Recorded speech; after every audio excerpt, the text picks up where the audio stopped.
Ang Flores de Mayo, kadalasang tinatawag nating Santa Cruzan, ay isang makulay, masaya at banal na tradisyon sa ating lalawigan at sa kalakhan ng ating bansa.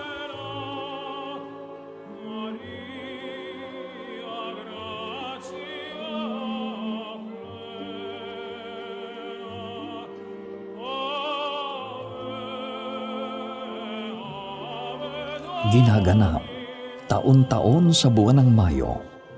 Ang fiestang ito ay itinuro at natutuhan natin sa mga Espanyol mahigit 400 taon na ang nakakalipas.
Kasama sa prosesyong ito ay isang makulay na sagala na sinasalihan ng nagagandahang babae at lalaki sa pamamagitan ng kanilang magagarang kasuotan ay kanilang inilalarawan ang iba't ibang imahe ng Inang Birheng Maria at ilang tanyag na karakter sa historya ng mundo.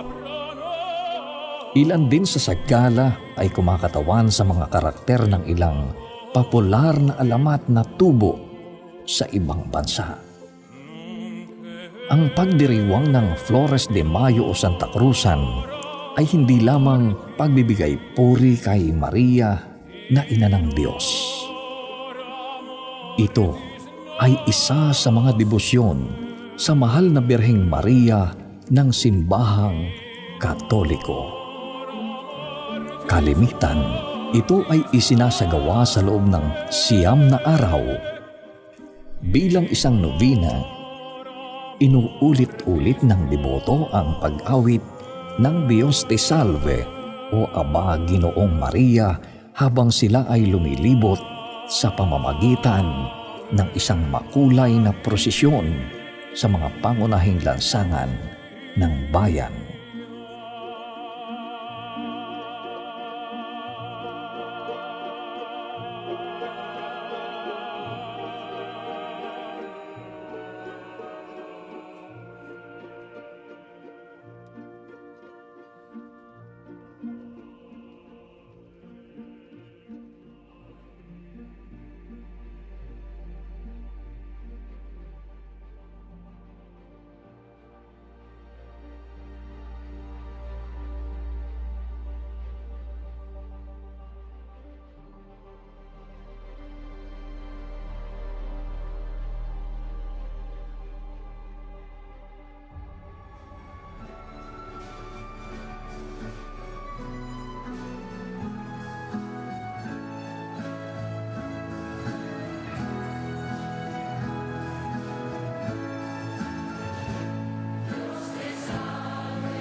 Sa pamamagitan ng Santa Cruzan, ginugunita ang isang lumang kwento o alamat na nagsasaad ng pagkakatuklas ni Reyna Santa Elena, ina ni Emperador Constantino sa krus na pinagpakuan kay Jesus.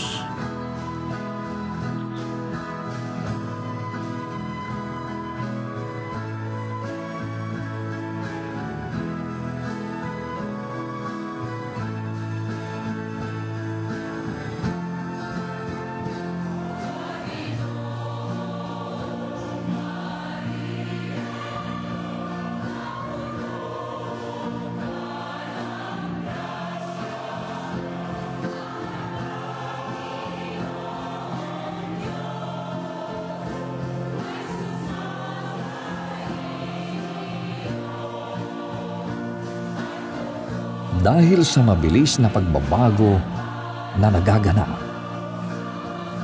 hindi lamang sa ibang bansa kundi pati dito sa Pilipinas, dala ng computerization at globalization, marami ang magagandang tradisyon sa kultura ng ating bansa at ng ating lalawigan ang unti-unting naglalaho. Hindi ito dapat na mangyari sa ating Flores de Mayo o Santa Cruzan. Sayang kung mawawala sa ating kultura ang isang tradisyon na kung kailan tayo nagkakasama-sama at nagkakabuklod-buklod bilang isang malaking pamilya, ang pamilya ng Mamboreños.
Batid ito ng pamunuan ng ating lalawigan, Governor Mario Jean Mendiola, Congresswoman Josephine Nene Ramirez Zato at Vice Governor Peter Alfaro.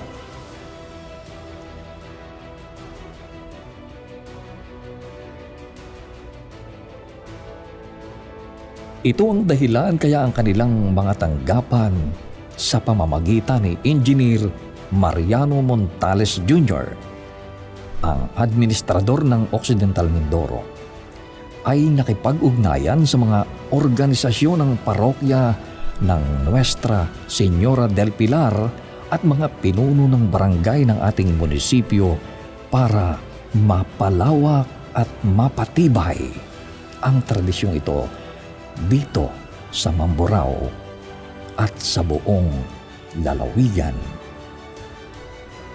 Kasama ang kura paroko at pamunuan ng iba't ibang organisasyon ng bawat parokya sa lalawigan, ang mga lider ng bawat barangay, sina Congresswoman Josephine Nene Ramirez Sato, Governor Mario Jean Menjola at Vice Governor Peter Alfaro ay umasa na sa kanilang patuloy na pagtangkilik sa mayamang tradisyong ito, ang Flores de Mayo o Santa Cruzan ay mananatiling buhay sa ating isipan upang ipagdiwang taon-taon ng mamamayan ng ating lalawigan habang panahon.